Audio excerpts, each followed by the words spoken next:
मैनपुरी पहुंचे उत्तर प्रदेश सरकार के पर्यटन एवं संस्कृति मंत्री ठाकुर जयवीर सिंह ने मैनपुरी में होने वाले लोकसभा उपचुनाव को लेकर कहा कि जल्द ही भारतीय जनता पार्टी अपने प्रत्याशी को चुनाव मैदान में उतारेगी, लेकिन समय आने पर पता चल जाएगा कि मैनपुरी से किस प्रत्याशी को लोकसभा उपचुनाव के लिए खड़ा किया जाएगा। तो वहीं कहा कि जिस तरह से समाजवादी पार्टी मैनपुरी को अपना गढ़ बताती है, तो इस चुनाव में वह किला भी ढहा दिया जाएगा और वह भाजपा भारी मतों से जीत हासिल करेगी। तो वहीं समाजवादी पार्टी ने मैनपुरी से डिंपल यादव को चुनाव मैदान में उतारा है, लेकिन समाजवादी पार्टी अब की बार मैनपुरी से चुनाव हारेगी और भाजपा जीत हासिल करेगी। और कहा कि लोकसभा उपचुनाव में भारी मतों से भारतीय जनता पार्टी का कमल खिलेगा और प्रत्याशी नहीं, जनपद का हर एक व्यक्ति चुनाव लड़ेगा, क्योंकि यह पार्टी देश व प्रदेश में अच्छे कार्यों के नाम से जानी जाती है। और क्या कुछ कहा, जरा सुनिए। समाजवादी पार्टी ने अपने प्रत्याशी उतार दिया मैनपुरी में, और आप यही मंत्री हैं मैनपुरी से, तो किस तरह अभी तक पार्टी ने कोई प्रत्याशी नहीं उतारा? कौन हो सकते हैं प्रत्याशी? मैनपुरी से समाजवादी पार्टी के प्रत्याशी तो इसलिए तेजी से उतार, उनको कोई वो तो सपा सुप्रीमो है। हमारे यहाँ पार्टी डेमोक्रेटिक सिस्टम है। परसों ही हमारे पार्टी के प्रदेश के तमाम पदाधिकारी आए थे, चिंतन मंथन हुआ, विचार मत जिले पर हुआ, आज प्रदेश पर भी चिंतन हो रहा है। हम समझते हैं 17 से पहले प्रत्याशी भी उतरेगा, नामांकन भी होगा, और समाजवादी पार्टी को तो क्या कैसे होगा हमें नहीं मालूम, लेकिन भारतीय जनता पार्टी का कमल निशान चुनाव लड़ रहा है, कमल खिलेगा, कमल जीतेगा। क्या आप मैदान में आ रहे हैं? मैंने कहा ना आपको, हिंदुस्तान का रहने वाला कोई भारतीय नागरिक ही यहाँ पे चुनाव लड़ेगा। नहीं, अभी तो सुनने आ रहा कोई 60-50 उतारा जाएगा और नाम बहुत चल रही है, तो उसमें इस बारे में आपका क्या कहना है? मैंने कहा आपको, भारतीय जनता पार्टी का कार्यकर्ता यहाँ से प्रत्याशी होगा, अच्छा प्रत्याशी होगा, जीताऊ प्रत्याशी होगा, जीतने के लिए चुनाव भारतीय जनता पार्टी लड़ेगी। लेकिन प्रत्याशी हमारा क्या होगा, कौन होगा, इसका विषय तो हम लोगों का नेतृत्व तय करेगा। हालांकि नाम चलते रहे, कल पूरे दिन रापड़ना का नाम भी चला, शाम को बात चली कि बघेल साहब आ रहे हैं जो कह रहे थे, वो उनकी चर्चा चल रही थी। कल माननीय मंत्री जी पार्टी की ओर से, प्रेस की ओर, मीडिया की ओर से, मीडिया में अंदर खाने मीडिया की ओर से है ना, पार्टी का कोई नाम कहीं से कोई आया होता है। अब मीडिया का आकलन होता है, अपने तरीके चर्चा करते हैं, वो उस पर हम लोग क्या रोक लेंगे। आपके मतलब बहुत कम समय रह गया, अभी तक प्रत्याशी उतारा नहीं गया और लंबा क्षेत्र, तो किस प्रकार से आप चुनाव क्षेत्र में प्रत्याशी चुनाव नहीं लड़ेगा? मैंने कहा भारतीय जनता पार्टी का एक एक कार्यकर्ता चुनाव लड़ेगा।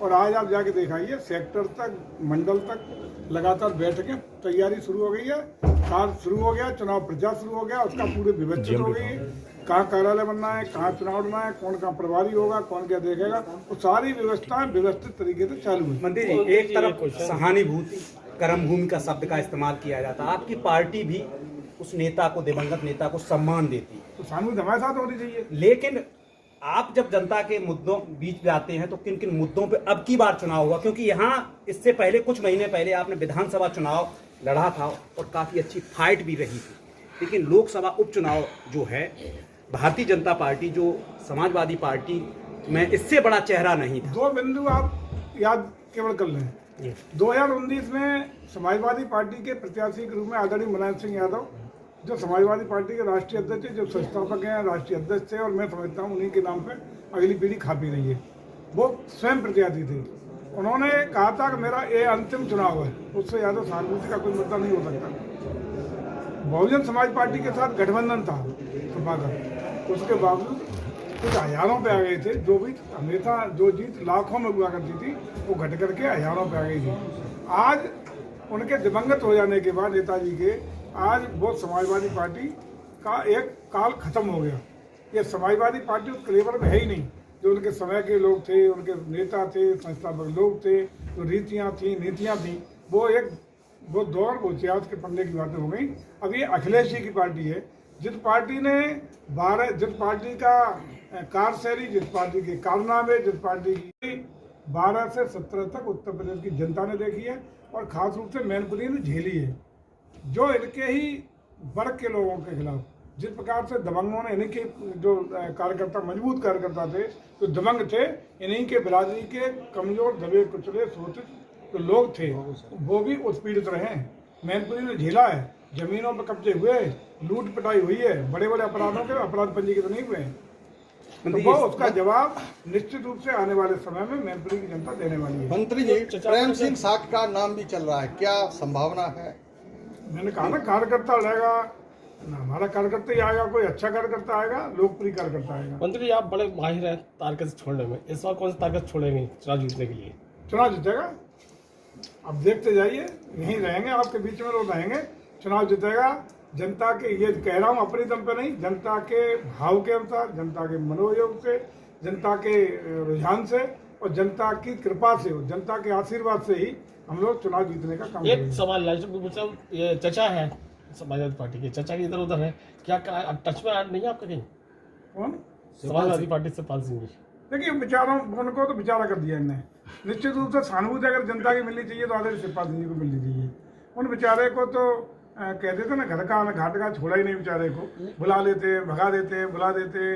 अब वो बेचारे इतने भले हैं कि भतीजे की ओर देख रहे हैं, परिवार की ओर देख रहे हैं, लेकिन इन्होंने लत्ते आके, इन्होंने उनको ठुकरा के, उनकी सब ऐसी तैसी कर दी है। तो मुझे लगता है कि अगर सपा के वास्तविक कार्यकर्ताओं की अगर कहीं आत्मीय भाव और एक लगाव, और जो आप बात कर रहे हैं कि स्वाभाविक जुड़ाव, ये शिवपाल सिंह जी के साथ होना चाहिए स्वाभाविक रूप से। नहीं, एक चर्चा ये भी आ रही है, अभी 2-3 दिन पहले उन्होंने गोरखपुर में शिवपाल जी ने बयान दिया था कि अभी हमको निर्णय लेंगे, तो कुछ लोग ये भी कह रहे हो सकता है भाजपा उनको अभेदान दे दे शिवपाल जी को, क्या ऐसा हो सकता है? अब ये तो शिवपाल सिंह जी ज्यादा बेहतर बता सकते हैं, संपर्क करना चाहिए आपको फोन पे, तो मिलना भी चाहिए, ये तो बहुत ज्यादा बेहतर बता संपर्क हो रहा है, सकते हैं। उनके साथ अन्याय हुआ है, ये हम कह सकते हैं। अच्छा मंत्री, आज शाम तक, मंत्री जी आज शाम तक क्लियर हो जाएगा प्रत्याशी के लिए? नहीं, अभी नहीं, टाइम लगेगा, लेकिन बहुत शीघ्र। 17 से पहले प्रत्याशी होगा, जोरदार होगा, आप भी उसमें शामिल होंगे, आपको भी ले चलेंगे नामांकन में। बिल्कुल बिल्कुल। आपका स्वागत है। 17 के बाद 17 पहले यार, तो क्या आपको लग रहा है निर्विरोध कंदौज का रिपीट नहीं, सम्मान शब्द इस्तेमाल आप लगातार करते हैं, तो हो सकता है सम्मान में भाजपा उम्मीदवार ना उतारे। आपका सम्मान हम लोग तो आपके सम्मान के साथ, आपका सम्मान के साथ, आप लोगों के लिए सम्मान, हृदय से अपनापन, सम्मान। ठीक।